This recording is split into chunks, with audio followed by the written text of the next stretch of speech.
I've always thought of space as a place that lets you forget. It's far enough from everything that ever mattered, that ever meant anything.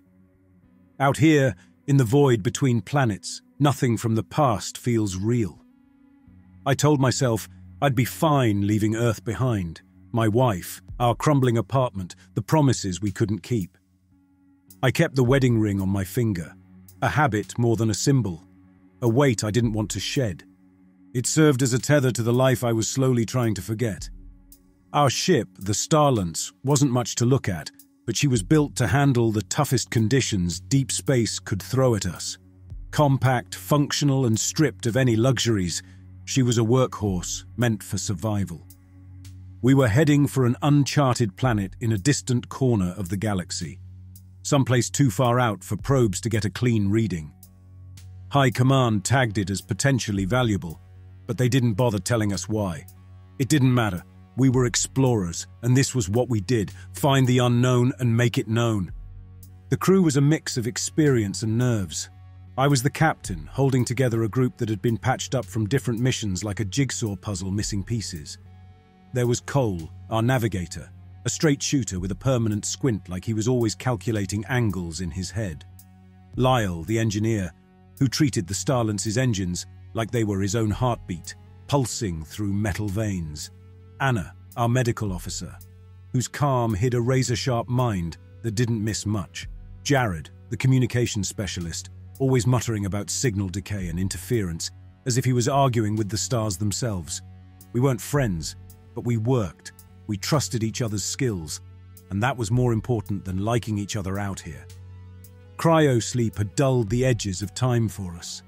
I'd woken up still groggy, with that taste of freezer burn at the back of my throat, trying to shake off the sense that the world had continued to spin without me. Our mission brief sat on my console, unchanged since we left orbit. Simple instructions: reach the uncharted planet, gather intel, and relay any findings back to Earth.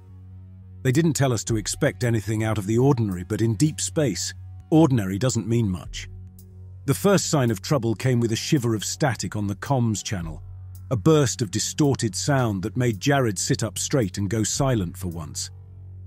I watched as his fingers flew over the controls, recalibrating the receiver with a focus that bordered on obsession.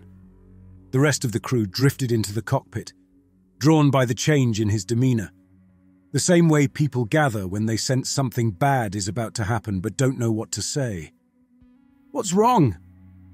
"Got something on the long-range scanners," Jared said. "It's another ship." That wasn't possible. We were the only ones scheduled for this sector. No other missions, no other vessels. I felt a ripple of unease settle into the room, the kind that creeps in when logic starts bending around you. Cole leaned over Jared's shoulder, eyes narrowed. Could it be a ghost signal? Space junk bouncing off the planet's magnetic field? Not unless space junk travels at a perfect velocity and maintains a hull integrity that's identical to ours, Jared replied. Identical? It didn't make sense, but there it was on the screen. A second ship, its profile a perfect match to the Starlance. The scanners returned data that was impossible to ignore. Same dimensions, same thermal signature. Even a match in the power fluctuations that had been plaguing our own systems for weeks. Every reading we got back told us that this was our vessel, replicated down to the smallest technical detail. Like someone had taken our ship, duplicated it perfectly, and set it adrift in space. I heard Lyle mutter a curse, his hands clenched into tight fists. I kept my eyes on the screen, the ring on my finger suddenly feeling heavier. I wanted to rationalize it, to tell them that it was a malfunction in the scanners, that space plays tricks on you when you're isolated for too long. But the truth was already there, plain and undeniable. That ship out there was ours, and somehow it wasn't. "Suit up," I said finally, the words hardening in my throat. "We're boarding it." No one argued. We were explorers after all, and the unknown was our job, even if it stared back at us with a face that looked disturbingly like our own. The airlock sealed shut behind us with a sound like the universe drawing a breath. As we crossed the threshold into the doppelganger ship, an unsettling feeling came over us. like we were trespassing in a place that shouldn't exist. Cole moved ahead, his face set like stone. He held the scanner out in front of him, the screen showing data that mirrored the internal structure of our ship. He kept checking the readings, shaking his head slightly as if he couldn't believe his own eyes. Lyle was close behind, his jaw clenched so tight I could see the muscles twitch under his skin. Anna stayed near me, her hand hovering over the medkit at her hip like she expected we might need it any second. "Keep your eyes open," I said, knowing full well that none of us could do anything else. "This place might be a match, but we don't know if it's safe." We reached the command center, the heart of the ship, and that's when we saw the bodies. 5 of them, seated or scattered around the room in bizarre poses. They were us. Every detail was perfect, down to the threadbare patches on the sleeves of our uniforms. I saw myself slumped in the captain's chair, head tilted, eyes open and staring into nothing. Anna sucked in a sharp breath beside me. "Oh, God," she whispered, but it sounded like a plea that no one would answer. My eyes locked onto the dead me, my doppelganger. He was wearing my face, my clothes, and on his left hand, my wedding ring, a dull reminder of the life I thought I'd left behind. I reached out without thinking, fingers brushing the metal of that ring, feeling the impossible weight of it on a hand that wasn't mine, but was. It felt like touching my own corpse. "How is this possible?" Lyle's voice cracked, a thin thread of panic weaving through it. "How the hell are we standing here looking at ourselves? This isn't... It can't be real." "Cloning," Jared said, his voice shaky but determined to hold on to logic.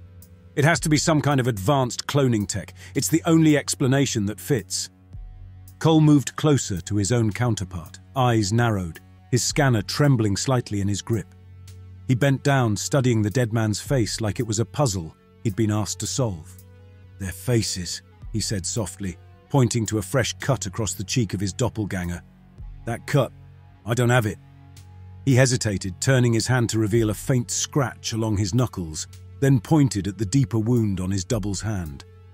"It's like he's been through something I haven't, like these injuries are from a future that I'm about to live." "We need answers," I said, feeling the cold coil of dread tightening in my gut. "We need to know how they got here." Lyle moved to the main panel, his fingers working over the familiar keys, trying to access the ship's logs.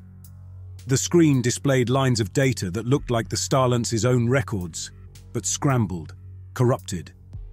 The logs, they're ours, but not.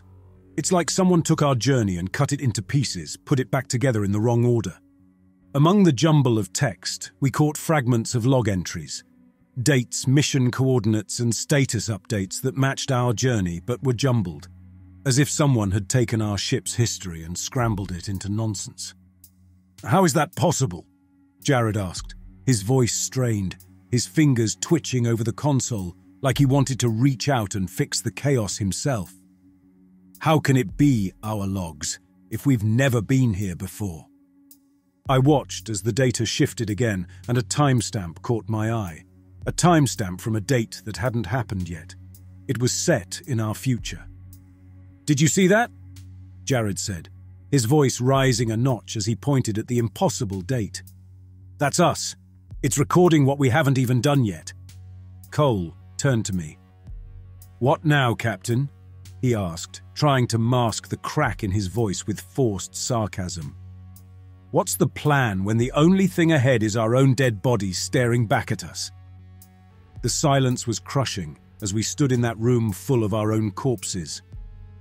We were staring into mirrors that showed us our own inevitable fates. The shock hit hard and kept hitting, like the kind of fear that won't let you catch your breath. Everyone's eyes darted between their doppelgangers and me, waiting for orders I wasn't sure I could provide. Cole knelt next to his dead counterpart. He reached out and pulled up the sleeve of his double's uniform. On the exposed forearm was a series of small, dark burns, like the kind you get when a circuit shorts out. Cole's own arm was clean, unmarked. He ran his fingers over the burns, his brow furrowing like he was staring down a riddle he couldn't solve. "These burns," Cole said, almost like he was talking to himself. "I don't have them. But this guy, this other me, he does. What did he do that I haven't done yet?" Anna was standing over her own double, the color drained from her face. Her doppelganger's hands were covered in dark stains, blood smeared across her palms, as if she'd tried to patch up a wound that wouldn't close. "She tried to save someone," Anna whispered, her voice so quiet it barely reached my ears. "She was treating a wound when she died." Jared hovered near his own body, which lay sprawled on the floor, mouth half open like it was caught mid-sentence. His fingers twitched, mimicking the position of his double's lifeless hand. "It's like they knew something was coming," he said, not really talking to any of us, more to the ghost of himself lying at his feet. "They were trying to communicate something, a last-ditch effort." Lyle stood frozen, staring at the corpse of his other self slumped against the wall. His doppelganger's eyes were open, glassy, his mouth twisted in what looked like a scream that never finished. His uniform was scorched, the fabric fused to the skin in places like he'd been caught in an explosion. Lyle took a step back, shaking his head, muttering under his breath, "No way. I'd never let it get that bad. I'd never." Anna turned to me then, her expression almost pleading, as if I could still make sense of this nightmare. "Captain, these versions of us, they fought to survive, didn't they? They went through hell trying to stop whatever this is."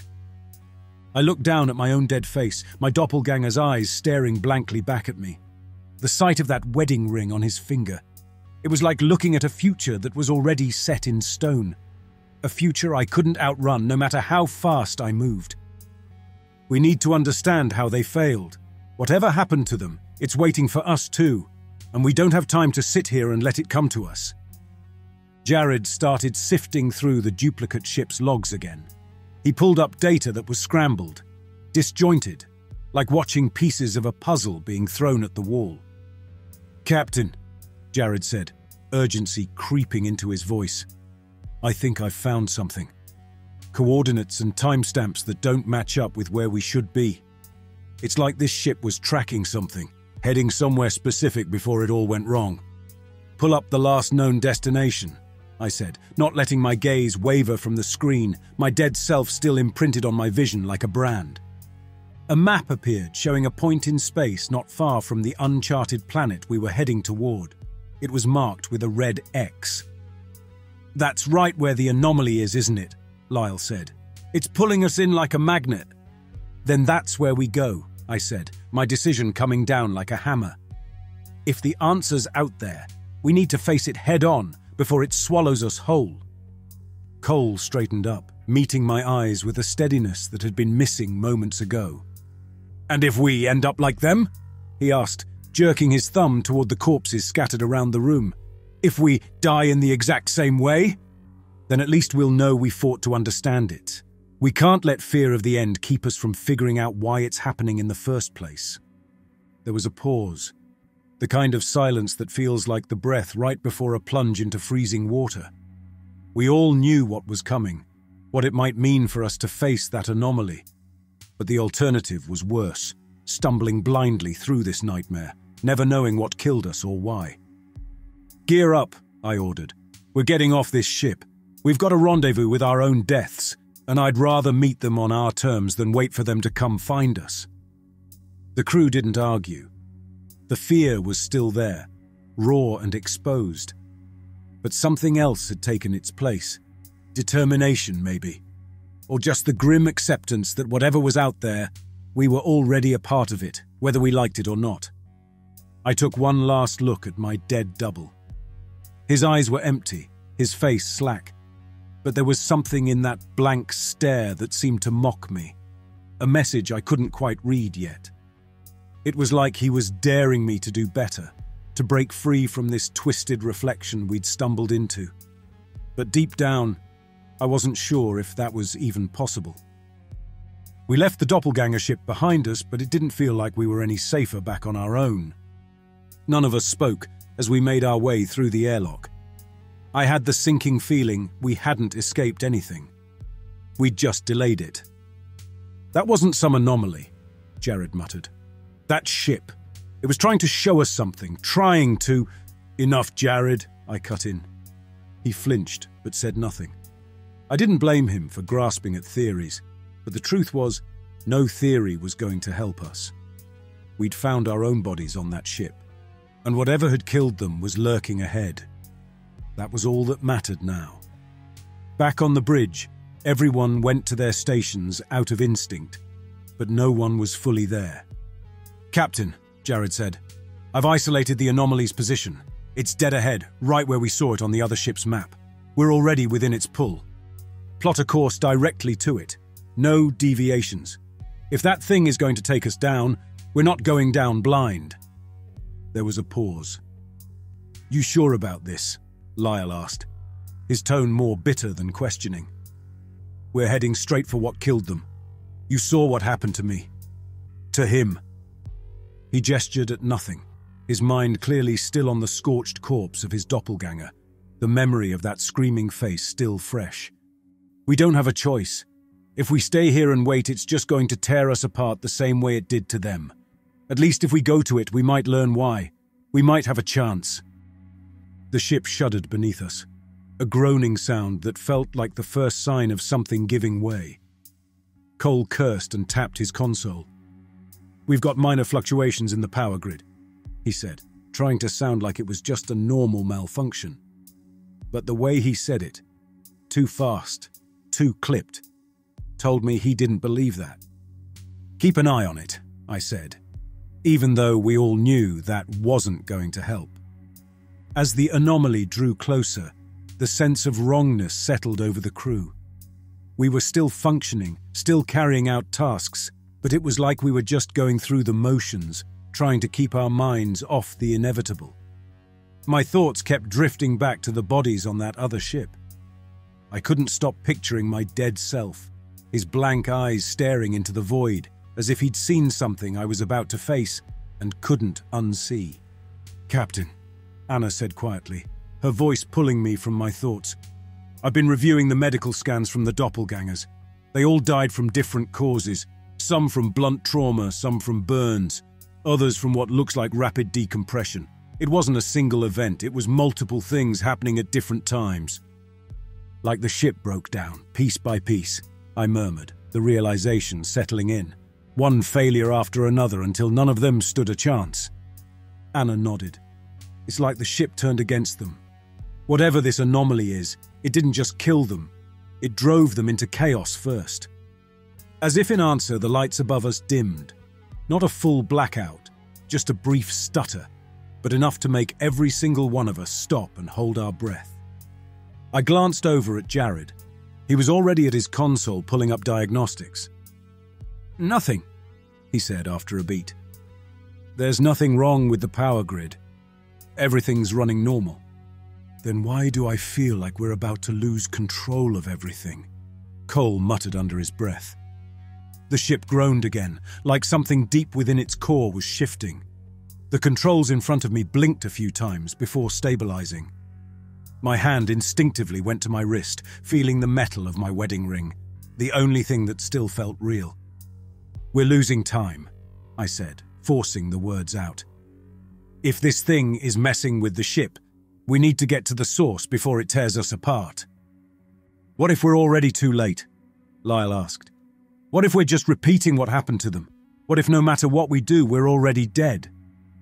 I didn't answer him, because deep down I was starting to think he might be right. But I wasn't about to let that thought take root, not when we were this close to the anomaly. We had to focus on the facts, on what we could see, even if reality was unraveling around us. Keep it together. We have one shot at this, and it's straight ahead. Jared, bring us into range of the anomaly. I want to see exactly what we're dealing with. The ship shifted, engines firing softly, and I could feel the pull of the anomaly ahead, like a giant hand reaching out to draw us in. As we approached, the view screen revealed the site of the anomaly, no longer a blip on our sensors, but a physical presence in the void. It looked like a distorted gravitational lens, a place where light itself seemed to twist and bend. The stars behind it warped into spirals and loops, their patterns shifting like liquid through a shattered mirror. At the center of this field was a dark core, a point of absolute blackness that swallowed everything around it. Shapes moved on its edge, faint, ghostly outlines that looked disturbingly familiar, like the silhouette of our own ship caught in a never-ending cycle. This was it, the source of everything, the heart of the anomaly that had ripped our lives apart. It was a fracture in reality, a wound in the fabric of existence that was bleeding out versions of us over and over again. "Look at the light patterns," Cole said, his voice low, almost reverent. They're showing us. That's us right there. Right on the edge." There, in the shimmering distortions, was a reflection of our ship, hovering just at the boundary of the lens. And next to it, barely visible, were shadowy figures, ourselves, moving in slow, stuttering motions like old footage playing on a loop. I saw my own outline, the way I stood, the shape of my face, like a puppet trapped in a cosmic display. "We're caught in it," Anna whispered.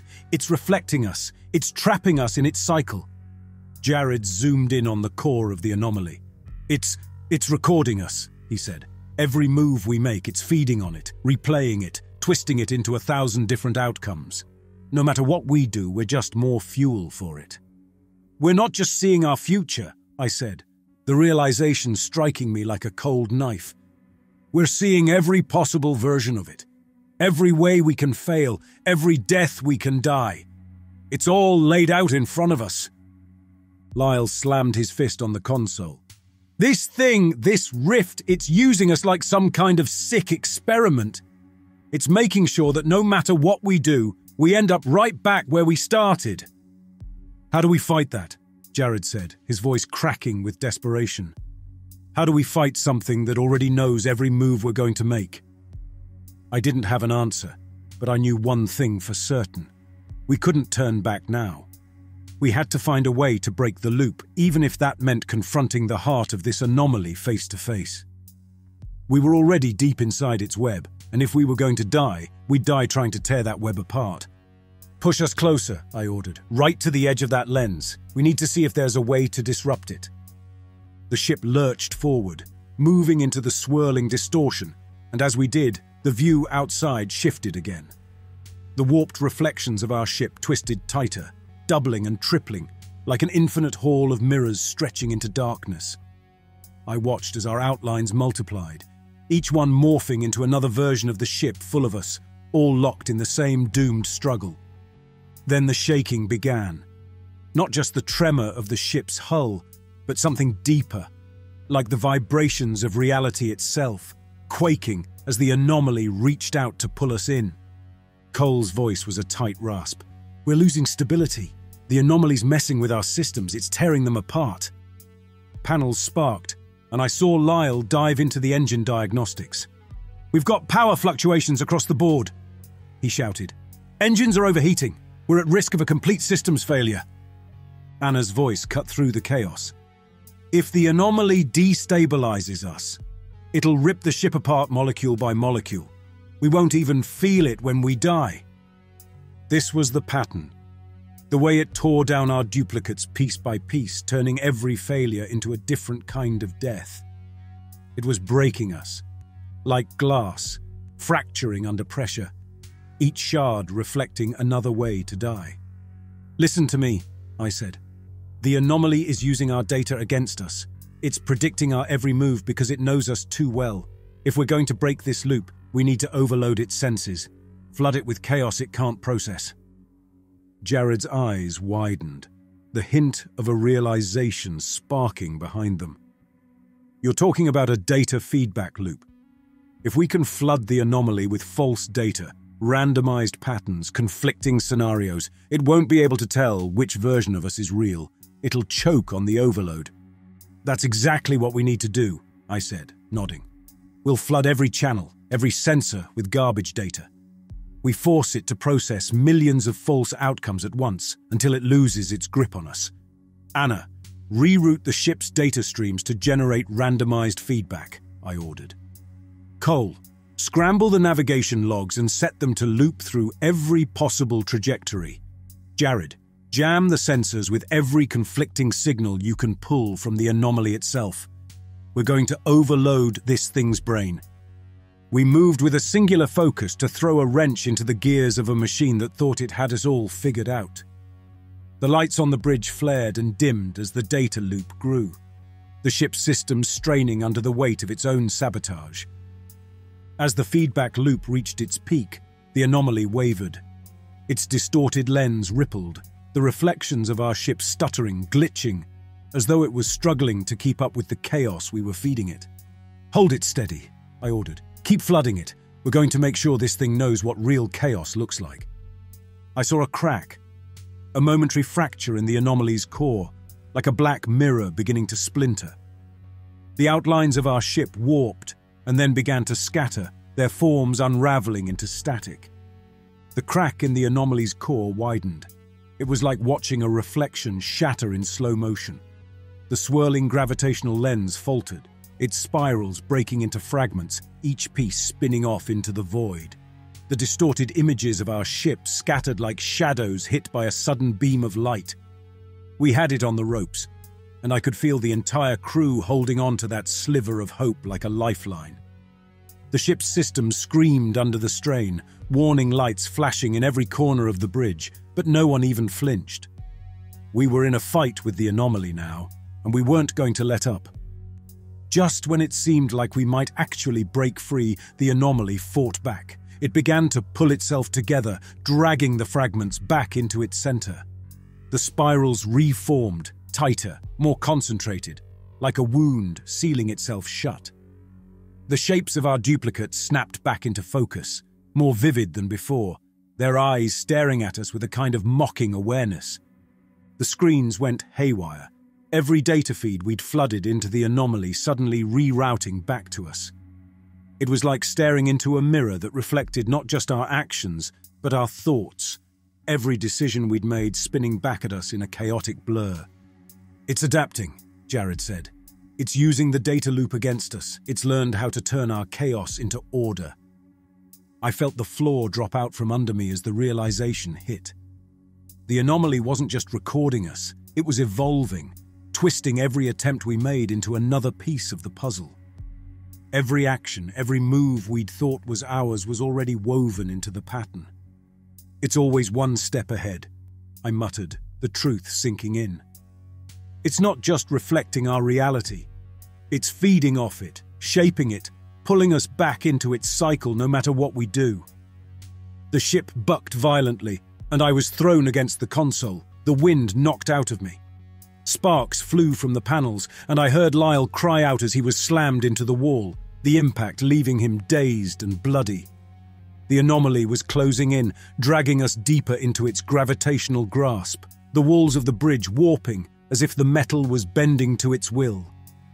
Anna grabbed my arm, her face inches from mine, eyes wide with the kind of fear you can't reason away. "What now, Captain?" she asked, desperation clear in every word. "How do we stop this thing if it's already beaten us?" I looked around at my crew, Lyle barely conscious, Jared with that broken look in his eyes, Cole trying to mask his terror with determination, and Anna still clinging to the hope that I had an answer. They were looking to me to find a way out, to be the leader I promised I'd be. But the truth was, I knew we were finished. We all knew it. The anomaly had twisted our every move into its design, locked us into its loop of inevitable failure. We weren't the first, and we wouldn't be the last. The countless versions of ourselves that had died here were proof of that. We'd been fighting a battle we were always meant to lose. "Brace yourselves," I said. "This is the end of the line."